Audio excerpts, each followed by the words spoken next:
Teacher and educational revolution. શિક્ષક અને શૈક્ષણિક ક્રાંતિ બહુ જરૂર છે ભારતને. આજે વિશ્વના વિખ્યાત દેશો કરતા આપણે કમસે કમ બધા કરતા 100-200 વર્ષ પાછળ છે.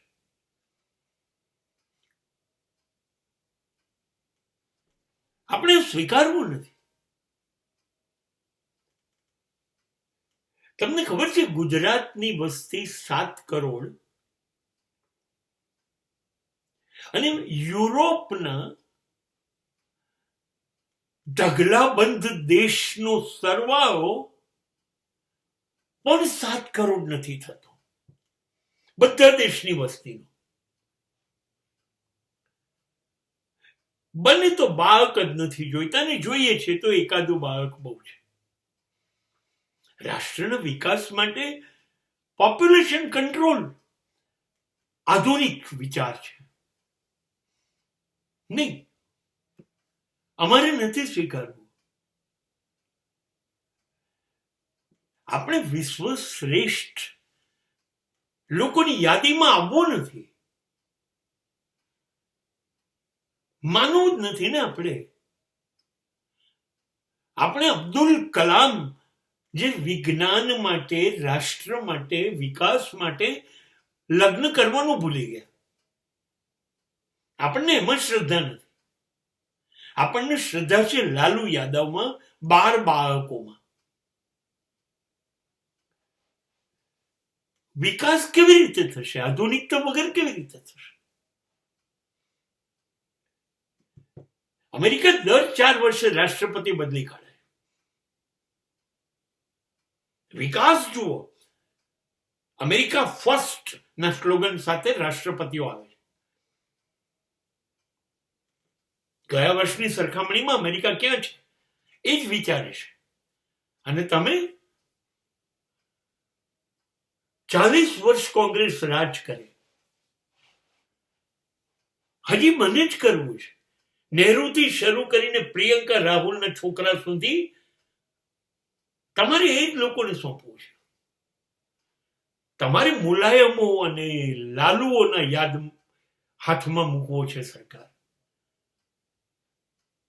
તમારે 75 વર્ષથી અબ્દુલ્લાઓને કાશ્મીર સોંપવું છે. હવે ક્યાં તમે ભારતને વિશ્વ કક્ષાએ પહોંચાડશો? આ શિક્ષક ધારે તો નવી પેઢીને સમજાઈ શકે કે આપણે બહુ પછાત છીએ. નવી પેઢીને કે તમે નવું ભારતના સ્વપ્ન જુઓ. આપણે નવું ભારત બનાવીએ જે વિશ્વની સામે નજરમાં નજર મિલાવે. એ તમે કહો નવી પેઢીને. પછાતપણું બંધ કરો. એ ટેકનિકાલિટી હોય, એ મિકેનિકલી હોય, મેડિકલી હોય, એન્જિનિયરિંગ હોય, સ્પેસ હોય, સ્પોર્ટ્સ હોય, એન્ટરટેનમેન્ટ હોય, ડ્રામાસ, મૂવીઝ, પિક્ચર્સ, બધામાં વિશ્વની સામે તમે નજરમાં નજર મિલાઈને ઉભા રહો. એવી સિદ્ધિઓ મેળવો. એ શિક્ષક શીખવાડી શકે. And he is just focusing on Mughal, Turk, Dutch, Walanda.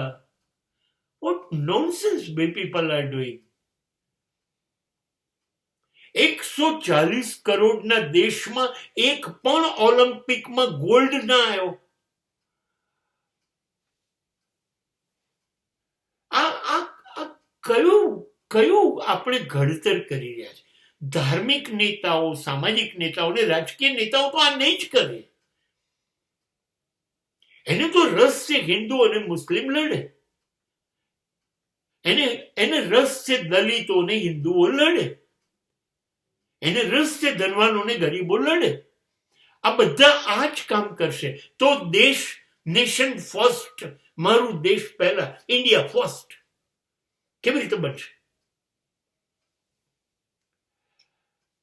બની શકે. કેમ કે આ લોકોના હાથમાં 5 વર્ષથી લઈને 25 વર્ષના અણુબોમ્બ છે. એને ઘડો. બ્લાસ્ટ થશે. એને સ્વપ્ન જોવા ગમે છે, અને એકલા સ્વપ્ન નથી જોતા, સ્વપ્ન સિદ્ધ કરવા એ લોકો લોહી વીડી દેશે. તમે કોશિશ કરો. ધર્મગુરુ નહીં કરે, સામાજિક નેતાઓ નહીં કરે, રાજકીય નેતાઓ નહીં કરે, શિક્ષક એની અંદર આગ લાગે પોતાને. And then first teacher will blast. પહેલું શિક્ષક ફાટશે અને કહી દેશે ધર્મ, સમાજ કે રાજકારણમાં ખોટું થશે તો હું સહન નહીં કરું, બૂમ પાડીશ. અને બૂમ પાડ, અને ઢગલાબંધ યુવાનો તારી જોડે જોડાઈ જશે અને દેશ બદલી શકાશે. But that only teacher can do.